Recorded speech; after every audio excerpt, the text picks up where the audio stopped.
Good evening, you're very welcome to the first Daily Rundown of a brand new week with me, Fiona Fox. Now on the Daily Rundown we look at some of the big stories of the day and some of those littler ones as well that maybe you might have missed or slipped through the cracks. This evening we're talking about Trident, the bus of truth, the coup in Turkey and lots more. But before we get stuck into tonight's stories, let's see who's going to be helping us make sense of it all. It's Mr. David Semple. He is here from the Jewish Media Agency this evening. Hello, Mr. David Nice Semple. to be here again. It's nice to see you again. It's been a while since I've been on with you. It has been a while, and it's lovely to have you back in, sharing this lovely hot Manchester evening. I'm sure it's going to end. We're going to be melted here by the end of it. And it's her first time, it's her first outing on the Daily Rundown couch here. Miss Irina Goryanova is with us as well. Hi, Irina. Hi. Are you excited? We're very excited to have you here. Yeah, thank you for having me back. Oh, we're After delighted. the interview. And we've got a balance as well, because a lot of the time it's quite male-centric, isn't it, David, when we come in? So it's nice to be on the opposite side. We'll see how it goes for David, though. It's not all about us on the Daily Rundown. Don't forget, you guys at home can join in as well by tweeting us at the Daily Rundown, and we would absolutely love to hear from you. This is your chance to get your point of view across, so use that opportunity wisely. Now let's go straight into our first news story. The French Prime Minister Manuel Valls has been booed at a minute's silence in Nice. The crowd shouted murder and called for him to resign. The silence took place to commemorate the 84 people who were killed in the French tourist destination before the weekend after a lorry ploughed into a celebration of Bastille Day. French police and troops have been deployed to Nice after accusations that the government failed to provide the appropriate levels of security following the terrorist attacks in Paris last November. Now, criticisms arose when Valls suggested that the attacker was radicalised too quickly to have triggered the authorities. Sadly, this is on the agenda again. I know we've talked quite a lot about it already, David. We feel like we're kind of covering the same sort of stuff over and over again. What about this specific incident? What do you think the wider repercussions of this one are going to be? Well, I think the problem is they've had several incidents. You know, they had the Charlie Hebdo. Yeah. Oh. Sorry, excuse my bad French. Hebdo or whatever. They had the obviously the one in November. They also had various other what they call car intifadas on Christmas stands the year before last, where they just drove cars into Christmas stands in parts of Paris. And of course then there's this one. And one of the worst things is the barrier that would have stopped that truck was actually taken down at 9 o'clock in the evening before the guy came through. It shouldn't have been taken down until the whole streets were cleared. So that was a sheer incompetence on the part of... And of course French security isn't always the best. It's hard to hold that against politicians. They do try their best. Security tries their best. With these sort of jihadist attacks, it's going to become totally unpredictable. And this sort of thing could have happened anywhere. And how can you blame the government for it? They obviously they've brought 10,000 troops out afterwards, etc. And that it's a bit uncomfortable when you have all those troops walking around the country like you're in a wartime situation. I think the crowd's being a bit unfair there, but certainly. That night, there should have been much better security at that location. So you feel there was a failure in security, definitely? There was a failure at the time, and it was an important event. Bastille Day is the most important day in France. You know, a lot of my friends celebrate Bastille Day, you know, and I usually put a Bastille Day tweet out, you know, to wish them luck. It's an important day in history. And there, it was completely missing. It should have been at all the Bastille celebrations across the country. They should have thought of that, because these guys strike on days like that. It's like... Here you do it on St. Patrick's Day. Sure. Because that's the biggest holiday in England, isn't it? I kind of feel like you kind of do St. Patrick's Day anywhere. I think everyone celebrates that at this time, don't they? Do you kind of feel though, I know because David mentioned there, you know, this is going to get more and more unpredictable with these sort of, they're being described as lone wolf terrorists and that type of thing. We've just had such a huge event in France with no incidents. This is kind of a double shock really, isn't it, in the aftermath? It is, and especially, you know, this time lots of children were harmed, isn't it? It was like a shock, really, because obviously I think this guy is mentally not well, who's done this.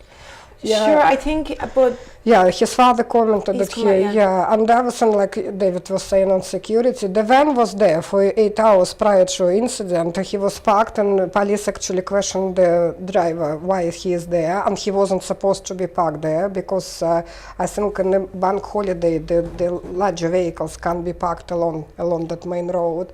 And but he told police that he is delivering ice cream, and they even haven't checked it.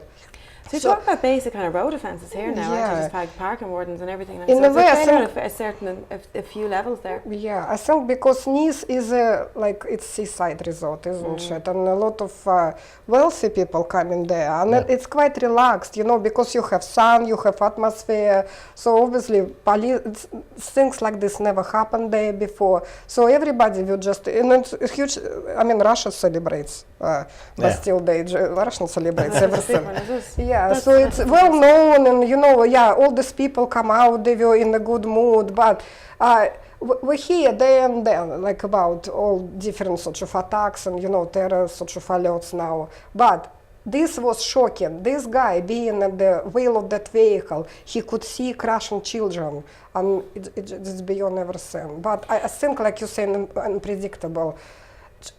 Personally, in my opinion, it's quite difficult to prevent event like this, right? So we never know who will be there. Like he's been quite quickly radicalized. Yeah, nothing was found. So nobody like sort of can, you know, guarantee that it's not going to happen again. And you know, our festivals in UK. So to be honest, I think it's going to happen here. You feel that? Well, that was my feel next like question. What, I mean, what should Yeah. the UK be kind of reassessing security at this stage We- based on this? The fortunate thing is we always are. Yeah. Our security services in this country have been excellent. Fantastic. Yeah. You know, they prevented Manchester Airport from being blown up about 10 years ago. You know, they discovered Semtex in somebody's house up in North Manchester, near my friend's place, you know. They're always checking out, and we haven't had since 7/7 and 21/7, 2005, apart from the poor soldier who was attacked by that guy Lee Rigby. outside the poor soldier from Manchester, by the way, who was attacked in London. And so those things are unpredictable. But obviously, for the bigger things, the British intelligence is they're always monitoring things, etc. But the problem with this whole ISIS influence thing, it's so much lone guys who just go ahead and do it. That's the way they've been instructed. It's like sleeper cells, often with one person acting on their own. Certainly, the car one is the most dangerous because these guys, it started in Israel about 2 years ago. They started just ramming people in bus stops and that sort of thing. And then they started doing it in France before. Something like this, that truck never should have been able to get through. To get so close to celebrations at all, I think that was a failure of intelligence. They should have questioned it. They should have questioned him.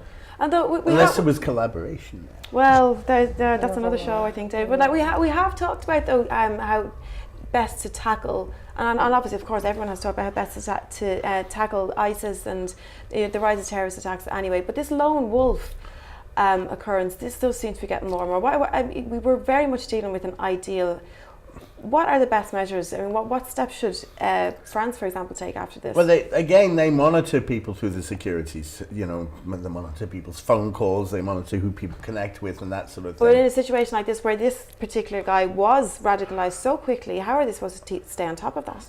That's a real problem because I don't believe you can radicalize somebody overnight. I think it comes from Background. their upbringing. I'll tell you something. I blame the mosques, especially the Saudi-financed mosques in the West, that teach that sort of Wahhabism or strict interpretation of the Quran, which has influenced young people throughout the West. It has more influence in the West than it has in the Middle In the East. actual country. So the Saudis have built thousands of mosques.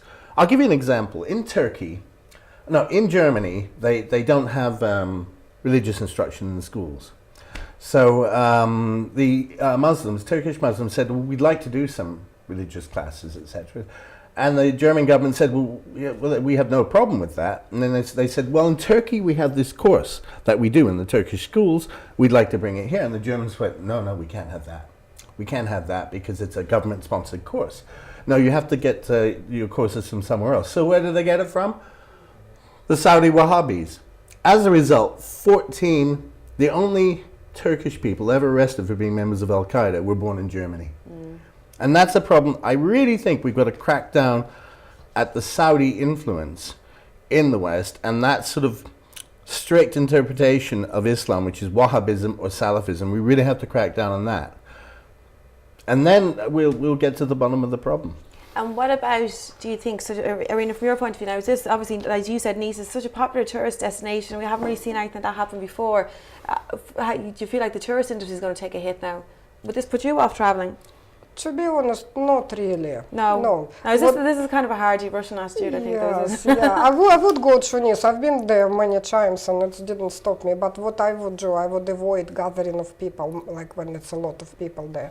The other thing I wanted to say, I took my English friends last year in May to Moscow and St. Petersburg, and we were there where was celebration of Second World War victory. Right. And to enter Red Square and like close to where like basically was all this was happening, you would go through airport security frame. Right, okay. So everybody, the people didn't mind because they were opening their bags, they were gently searched, not like really, hard search. But are you talking about metal detector and everything like this? Yeah, right. Yeah. Is that the step that we need to take then in these situations? That's what we do whenever we go into a government building, like the passport office. Exactly. And I think what the Israelis do in the shopping malls, where they have a security being checked everybody's bag when they go in, I think we're headed for a future like that. It's much better, and it gives jobs to people to check bags. It is better to say, but it is sad to take that step as well. It's definitely drawing a line. But it's security, it's your children's life and safety. Yeah. I mean, when we were in Moscow, nobody hesitated, nobody felt offended. They just felt that it's a part of event and it needs to be done. But when you went through it, you felt safe. Yeah, and that's ultimately what we're trying to work towards, isn't it? Yeah. Thanks very much for that. Thanks for your comments, guys. We're going to go for our first break now. We'll be back in just a few moments with lots more news, and we have our interview section coming up as well. Don't go anywhere.